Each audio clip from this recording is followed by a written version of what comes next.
Aunty आप mute हो गए हो।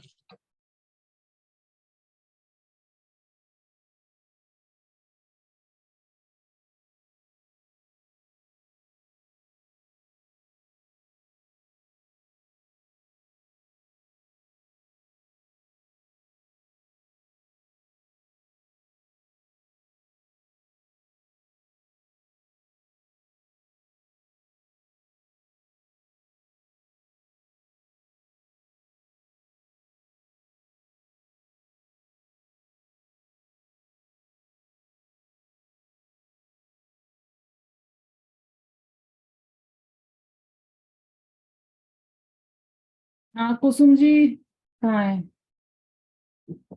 पूछिए प्रश्न। हाँ पूछ रहा है। अच्छा, मथुरा के राजा का क्या नाम था? आपका वीडियो ऑन कर लीजिए। वीडियो ऑन है? नहीं नहीं नहीं है।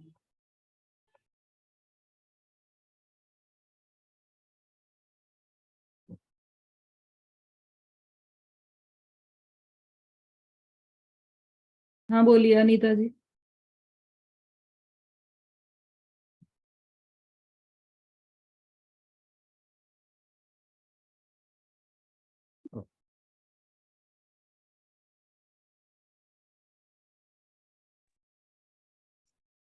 धनदत्ता समुद्री।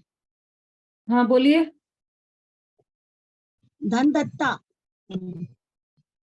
मथुरा की राजा। किसका नाम? राजा का पूछ रहे हैं? सुनाई कम दे रहा था मैडम। राजा का पूछ रहे हैं भाई। हाँ धनदत्ता नाम था। राजा का नाम हाँ धनदत्ता। धनदत्ता नाम था। अनम्यूट कीजिए कुसुम जी। राजा का नाम पूतवाइन था। तो भूत मान। सॉरी। चलिए हाँ अगला पूछिए। और उनकी दो रानियां थी, उन दोनों रानी के क्या नाम थे? ये तो सरल प्रश्न है।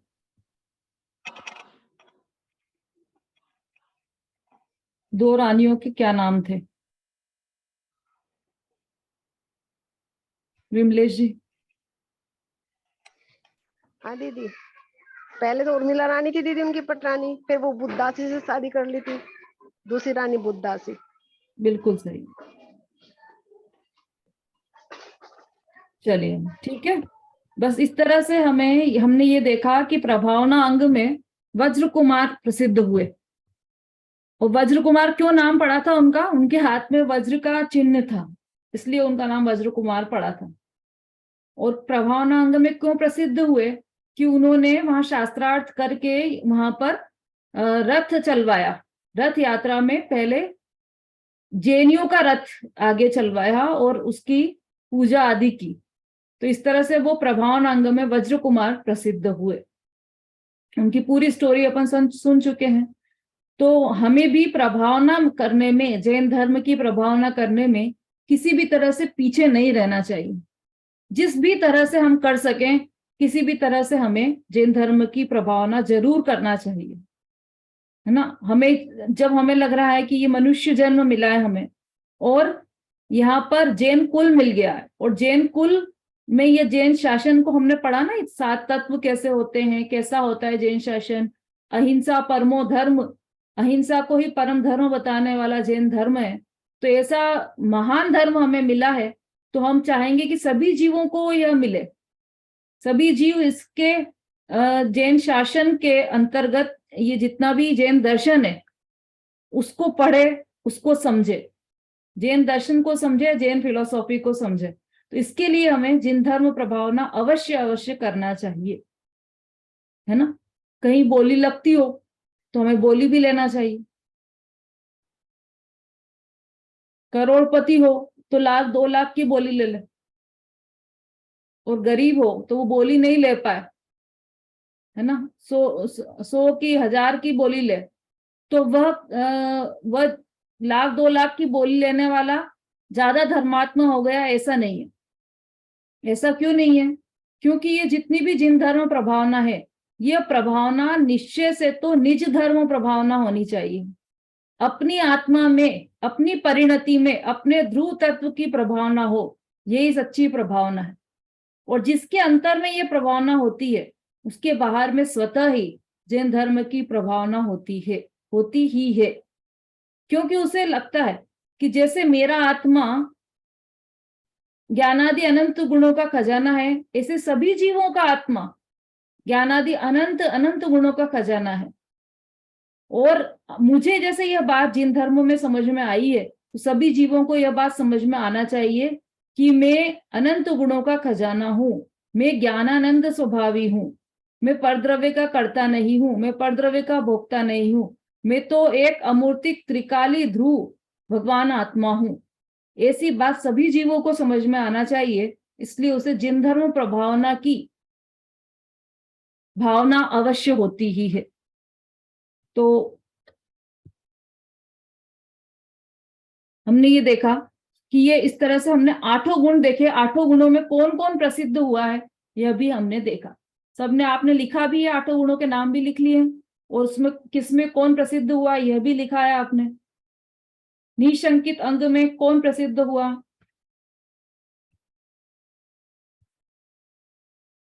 सीमा जी। अंजन चोर। बिल्कुल सही। और निकांक्षित अंग में? सती अनंतमती। बिल्कुल सही। चलिए संगीता जी, अब आप बताइए आगे के 2। निर्विचिकित्सा अंग में कौन प्रसिद्ध हुआ? निर्विचिकित्सा अंग में उद्दायन राजा, और फिर और स्थिति अमूढ़ दृष्टि में रेवती रानी। बिल्कुल सही। चलिए आगे के 2 विमलेश जी आप बताइए। निशंकित, निकांक्षित, निर्विचिकित्सा और अमूढ़ दृष्टि। अब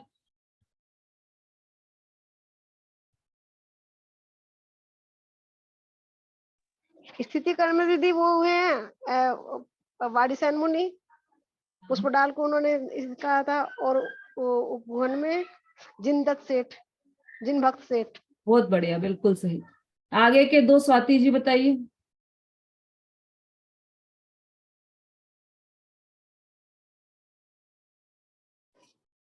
दीदी मुझे वो वात्सल्यंग का मुनि विष्णु कुमार पता नहीं है, वात्सल्यंग का नहीं पता, प्रभावना अंग का बस पता है, वज्र कुमार मुनि जो अभी पता चला। हाँ, वात्सल्यंग में मुनि, बाकी सारे पता है। मुनि मुनि विष्णु। तो ये हमने देखा कि 8 अंग में एक एक अंग में विशेष रूप से प्रसिद्धि पाई है सभी इन जीवों ने। 1 मिनट।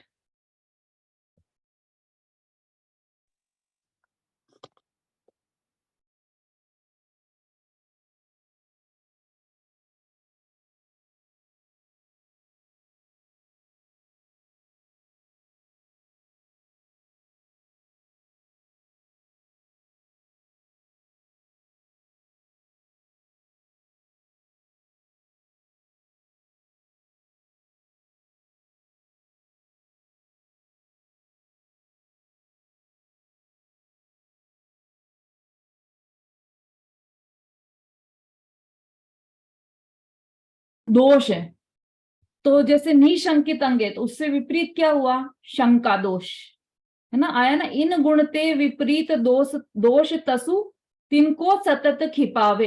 तो जो सम्यक दृष्टि जीव होता है, वह इन गुणों से जो विपरीत दोष होते हैं उनका निवारण करते जाता है, उनको दूर करता जाता है। खिपावे अर्थात दूर करता जाता है। तो निशंकित का उल्टा क्या हुआ? शंका दोष सम्यक दृष्टि जीव के नहीं रहता। कांक्षा नहीं रहती सम्यक दृष्टि जीव को। फिर निर्विचिकित्सा, तो उसका उल्टा करेंगे तो विचिकित्सा उनके नहीं रहती।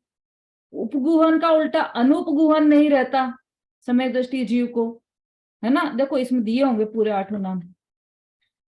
अस्थितिकरण, अवात्सल्य और अप्रभावना, मूढ़ दृष्टि। अमूढ़ दृष्टि का उल्टा मूढ़ दृष्टि, ये दोष है। आवाज नहीं आ रही क्या सबको? सबको आ रही है? स्वस्ति जी अपना ठीक कीजिए। रिज्वाइन कर लीजिए आप, है ना। 8 गुणों से विपरीत 8 दोष होते हैं। तो शंका, कांक्षा, विचिकित्सा, मूढ़ दृष्टि, अनुपगुहन, अस्थितिकरण, अवात्सल्य और अप्रभावना, ये सम्यक्त्व के 8 दोष हैं। इन्हें सदा दूर करना चाहिए। ये अपने छंद 12 और 13 का मतलब 12वां छंद और 13वें छंद का पूर्वार्ध यहाँ पर हुआ। अब इसका उत्तरार्ध। तो अब ये तो हो गए सम्यक दृष्टि के होने वाले 8 अंग और 8 दोष की चर्चा हो गई। इसमें एक बात और आई थी, वो मैं आपको बताना चाह रही हूँ स्पेशली।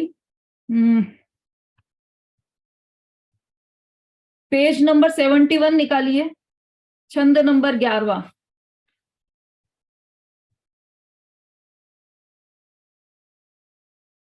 इसमें एक शब्द आया है, शंकादिक वसु दोष बिना संवेगादिक चित्त पागो। संवेगादिक चित्त पागो, तो ये संवेग आदि 4 जो गुण रहते हैं सम्यक दृष्टि के, उसकी चर्चा है यहाँ पर। तो देखो इसमें इसके उत्तर उसमें भी दिया होगा, संवेग, अनुकंपा, आस्तिक्य और प्रशम, ये 4 सम्यक दृष्टि के गुण हैं। लिख लीजिए आप इसको। ये 8 गुण सम्यक दृष्टि के हैं, निशंकित, निकांक्षित आदि। इसके अतिरिक्त सम्यक दृष्टि के 4 गुण और होते हैं। तो संवेग, पहला है संवेग,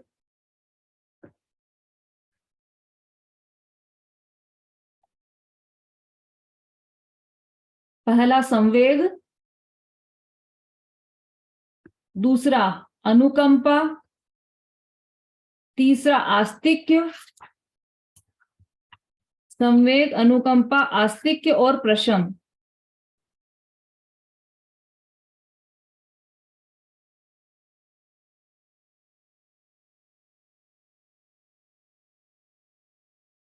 हाँ, अब इन चारों का अर्थ अपन देख लेते हैं। संवेग अर्थात क्या? तो संवेग अर्थात है संसार से भय होना और धर्म तथा धर्म के फल में परम उत्साह होना। संसार से भय होना और धर्म के फल में बहुत उत्साह होना, यह कहलाता संवेग। साधर्मी और पंच परमेष्टि में प्रीति को भी संवेग कहते हैं। मतलब धर्म और धर्म के फल में अति उत्साह होना, यह संवेग कहलाएगा। इसको शॉर्ट में अपन समझें तो धर्म और धर्म के फल में अति उत्साह होना, मतलब पंच परमेष्टियों के प्रति भी बहुत वात्सल्य होना और साधर्मियों के प्रति भी बहुत वात्सल्य होना, यह कहलाता है संवेग। देखो आपके लिए मैंने ये रत्नकरण शावकाचार में से भी निकाल के रखा है। संवेग का अर्थ इसमें भी अच्छा दिया है।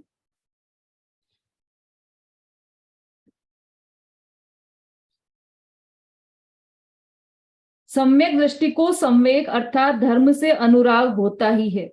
संसारी मिथ्या दृष्टि का अनुराग तो शरीर से ही हो रहा है, क्योंकि वह चाहता है कि शरीर उज्जवल रहे, बलवान रहे, पुष्ट रहे। शरीर से ममत्व होने के कारण ही वह अभक्ष भक्षण करके सुख मानता है। अन्याय सहित श्रृंगार आदि द्वारा शरीर को भूषित करके प्रसन्न होता है ना। अन्याय सहित श्रृंगार मतलब लिपस्टिक लगा लेगा अज्ञानी जीव, जबकि उसको बता देंगे कि इसमें ना ये दोष है, किसी की हिंसा से हुआ, किसी जीव की हिंसा से बनी है ये लिपस्टिक, तब भी वो लिपस्टिक लगाएगा। और भी अन्याय सहित श्रृंगार को करेगा वो, और उसमें खूब खुश भी हो जाएगा। पापियों से संबंध रखने में आनंद मानेगा, वी कथा में अच्छा मन लगाएगा। दिन भर टीवी देख लो, बस जल्दी जल्दी काम से फ्री हो, टीवी देखना है, सीरियल देखना है, ये सीरियल नहीं छूट जाए, तो ये वी कथा में ही उसको अच्छा मन लगता है। स्त्री पुत्र धन संपदा में, नगर देश राज्य ऐश्वर्य से अनुराग करता है। सम्यक दृष्टि क्या करता है? सम्यक दृष्टि इससे बिल्कुल विपरीत होता है। सम्यक क्यों होता है विपरीत? क्योंकि सम्यक दृष्टि की शरीर आदि में आत्मबुद्धि नहीं होती, अतः 10 लक्षण धर्म ही में अनुराग करता है। और सम्यक दृष्टि का अनुराग तो धर्मात्मा पुरुषों में, धर्म की कथा में, धर्म के आयतन में होता है। दौड़ दौड़ कर, भाग भाग कर मंदिर जाता है वो।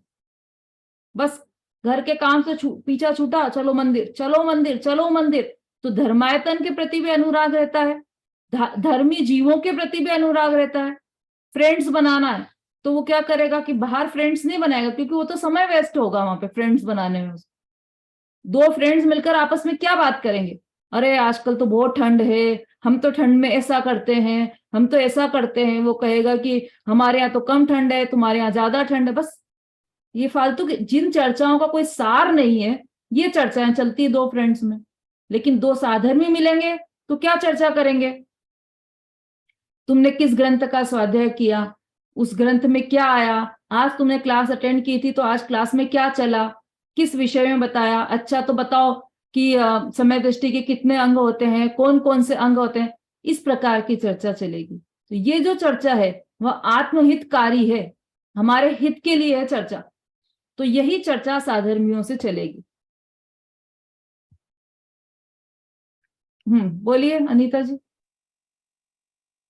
मैंने मैडम ये सुना है, गलत भी हो सकता है सही भी हो सकता है, जय जिनेंद्र मैडम, मैंने सुना है कि धर्म ज्यादा करने से भी मंदिर चलो और घर का काम ना हो तो कसाई भी पैदा होता है।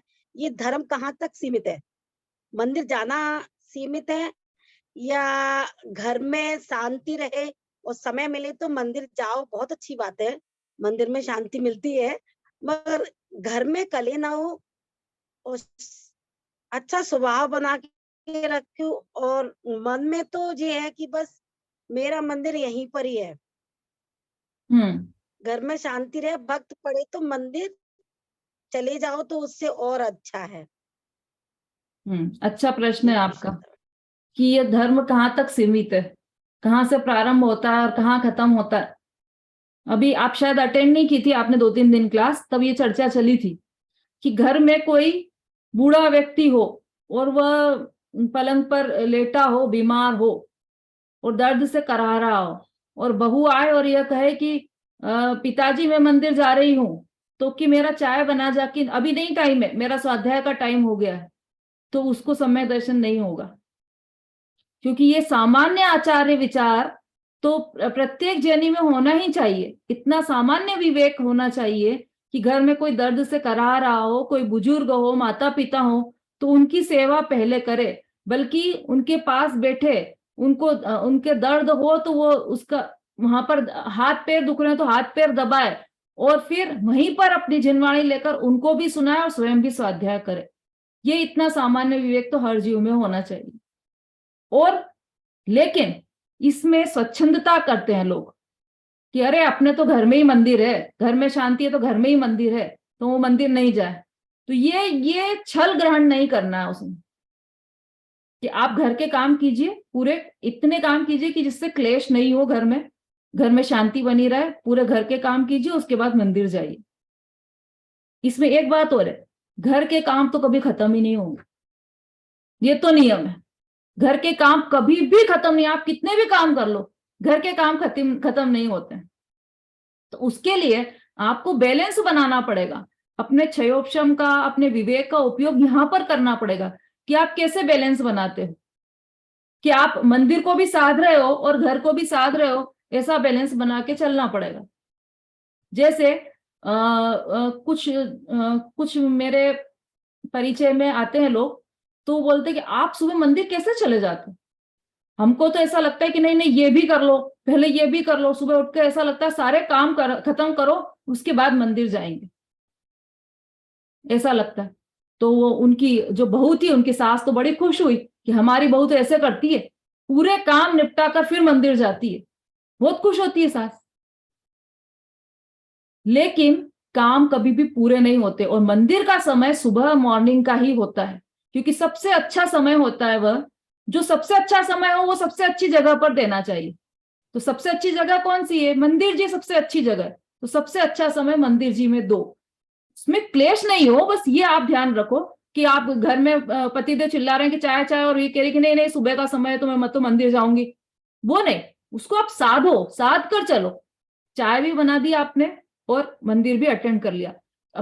मंदिर का समय है 8:30 से 9:30 मंदिर में प्रवचन होते हैं, तो आप जल्दी उठ जाओ और जल्दी सारे काम खत्म करके 8:30 बजे मंदिर पहुंच जाओ स्वाध्याय में। इतना बैलेंस तो आपको रखना पड़ेगा। लेकिन आप स्वाध्याय में आओ ही नहीं और ये कहो कि नहीं भैया घर भी तो देखना पड़ता है, घर में कषाय क्लेश हो जाती है, इसलिए हम तो स्वाध्याय में नहीं आते। तो ये आपका प्रमाद है, ये आपकी स्वच्छंदता है। आपके प्रमाद का निर्णय आपको ही करना पड़ेगा कि आप किस सीमा तक प्रमाद कर रहे हैं, ये कोई दूसरा नहीं बता पाएगा। आपके घर की स्थिति दूसरा थोड़ी बता सकता है।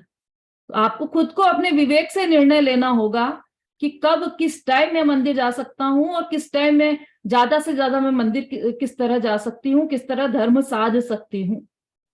धर्म दिखाने के लिए थोड़ी कि मैं तो 1 घंटे मंदिर गई और मैं तो घर छोड़ के भी मंदिर चली लिया, तो ये दिखाने के लिए नहीं। धर्म तो अपने आप के लिए है।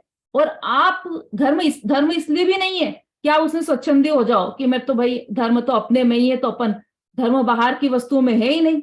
मंदिर क्या, अपने मन पवित्र होना चाहिए, बस मंदिर क्या करेगा उसमें। ऐसा नहीं है कि धर्म आयतन बनाए गए हैं तो वो इसीलिए बनाए गए हैं कि हमारे मन को अवलंबन चाहिए होता है किसी चीज का। हम छदमस्त हैं तो हमारे मन को किसी चीज का अवलंबन चाहिए, तब धर्म हम कर पाते हैं। तो धर्मायतन इसीलिए बनाया गया कि आप मंदिर जी में जाइए, धर्म का अवलंबन लीजिए, तब आपके वहां पे मंद कषाय रूप परिणाम होंगे। देखो हमारी जो ये पाठशाला चलती है छड़ाला की दोपहर में, तो ये ऑनलाइन चलती है, घर से चलती है।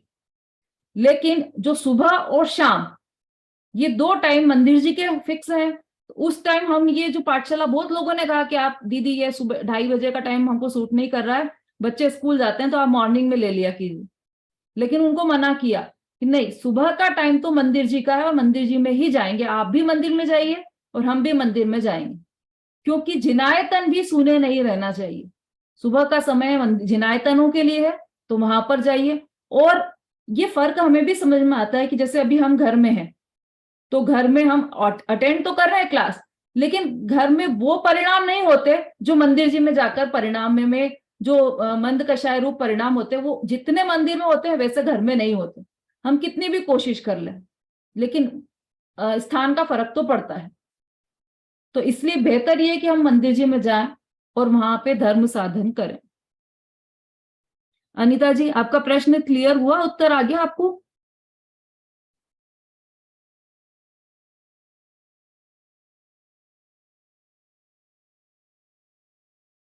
बिल्कुल बिल्कुल, धन्यवाद मैडम। हाँ ठीक। तो ये बहुत अच्छी बात है कि अपन धर्म प्रभावना के बारे में सोचें, और भी किस किस तरह से करें। रथ यात्रा निकलती है तो उसमें जाएं, पाठशालाएं मंदिर में चलती है तो मंदिर में जरूर जाएं, है ना। मंदिर में भक्ति आदि का कार्यक्रम हो तो जरूर अटेंड करें। तो प्रभावना अंग का कोई भी कार्य हमें छोड़ना नहीं चाहिए। ठीक है, अब ये हमने, हाँ अभी अपनी बात चल रही थी संवेग की। सबसे पहले संवेग, तो संवेग की बात चल रही थी हमारी। इसमें क्या आया, सम्यक दृष्टि का अनुराग तो धर्मात्मा पुरुषों में, धर्म की कथा में, धर्म के आयतन में होता है। ऐसा सम्यक गुण सम्यक दृष्टि में होता ही है। ये पहला हो गया सम्यक गुण। दूसरा कौन सा है?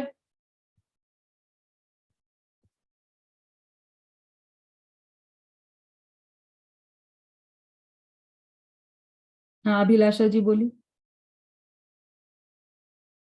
अनुकंपा है। हाँ अनुकंपा। अब अनुकंपा का क्या अर्थ है वो अपन देखते हैं।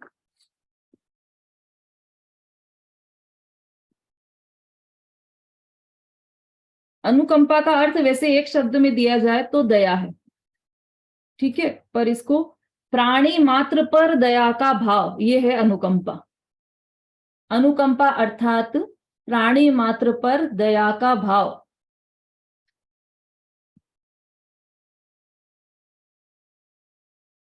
अब देखिए इसमें से देखते हैं अपन, सम्यक दृष्टि को 6 काय के जीवों के प्रति दया प्रकट होती ही है।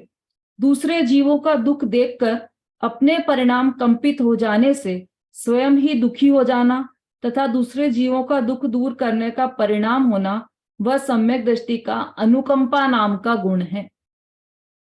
उसको दूसरे जीवों के प्रति स्वतः दया होगी सम्यक दृष्टि जीव को, है ना। अब सम्यक दृष्टि कौन कौन सी गति में हो सकते हैं? सम्यक दृष्टि जीव किस किस गति में हो सकते हैं?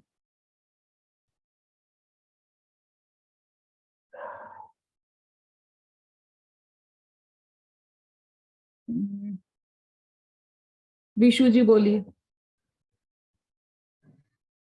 सम्यक दृष्टि जीव देव गति में, मनुष्य गति में, नरक गति और त्रियंच गति में नहीं होते हैं। और नरक गति में पहले नरक तक ही जा सकते हैं बस सम्यक दृष्टि जीव, ना त्रियंच बनते और प्रश्न आप त्रिविधी समझे नहीं। बनते। मैंने ये पूछा है सम्यक दृष्टि जीव कहाँ कहाँ होते हैं।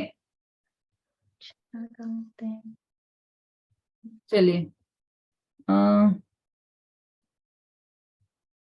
संगीता जी बोलिए। हाँ दीदी, सम्यक दृष्टि जीव चारों गतियों में होते हैं। चारों गतियों में होते हैं।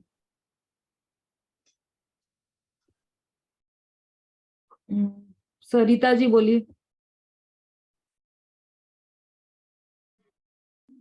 ये एक इंद्रिय में नहीं होते सम्यक दृष्टि जीव, और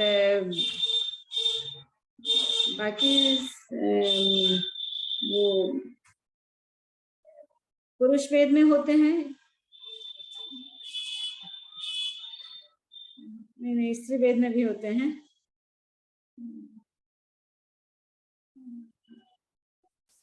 कुसुम जी। दीदी चारों गतियों में सम्यक दृष्टि जीव होते हैं।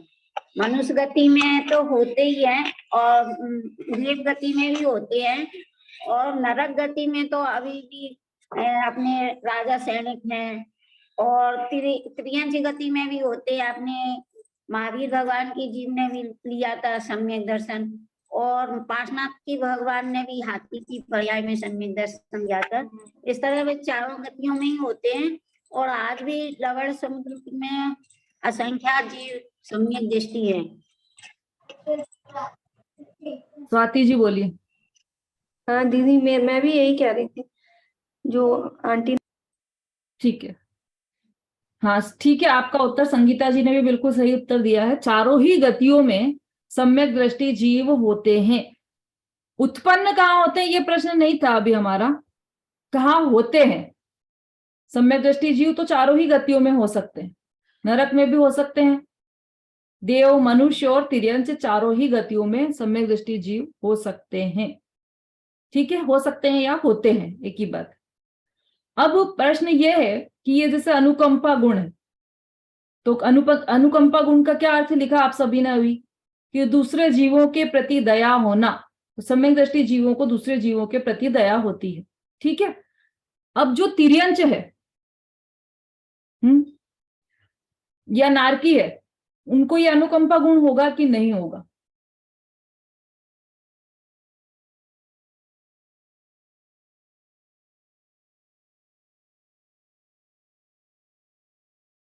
बोलिए सरिता जी। दीदी होगा, फ्रेंच को भी होगा और नारकी को भी होगा। कैसे होगा? फ्रेंच को तो सामने से ही दिखता है कि उसमें दया का भाव रहता है। अब जैसे अभी हाथी का दिया और शेर का दिया आंटी भाभी जी ने, और नारकियों में भी जैसे अभी जो अपने सम्यक दृष्टि जीव नारक में है, तो उनमें तो दया का भाव है ना। देखो, प्रश्न मेरा ये है कि जैसे पर जीवों के प्रति दया वो अनुकंपा कहलाती है, तो अभी जैसे मनुष्य गति में तो हम देख कर चल रहे हैं कि चींटी आ जाए तो चींटी को भी बचाकर चल रहे हैं हम। तो ऐसी दया, परजीवों के प्रति दया नारकियों में, तिर्यंचों में कैसे रह सकती है, ये है प्रश्न।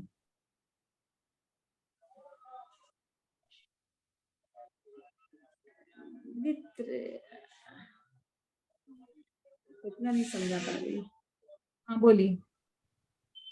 दीदी वो समता भाव रखते हैं, मतलब उनके ऊपर जो भी होता है उसका वो प्रतिकार नहीं करते हैं, समता भाव से सहन करते हैं, ये उनकी दया रहती है।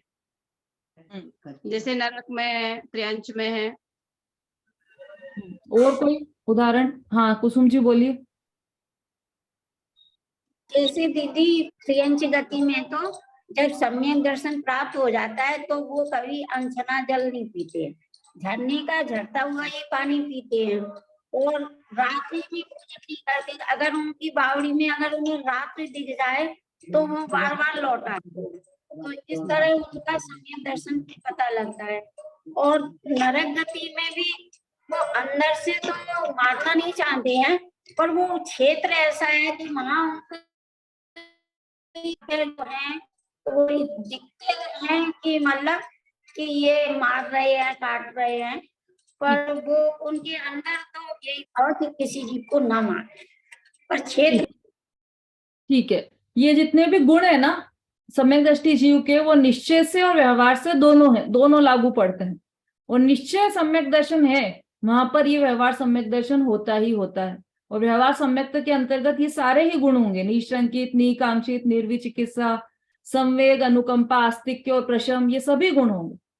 और जैसे तिर्यंच का, जैसे अभी कुसुम जी ने भी बताया कि वो तिर्यंच रहता है, गाय का एक उदाहरण आता है प्रथमानुयोग में, कि वो नीचे जाती थी बावड़ी में, एक गाय थी, तो उसको प्यास लगी तो वह नीचे उतरी।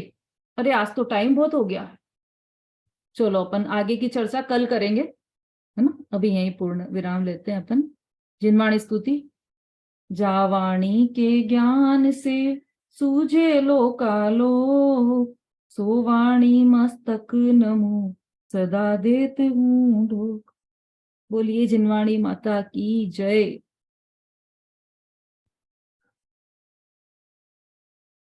जय जिनेन्द्र आंटी। जय जिन दीदी। सभी को जय जय जिनेन्द्र जिन। आंटी। सभी को जय जिनेन्द्र। सभी को जय जिनेन्द्र आंटी। जय जिनेन्द्र आंटी।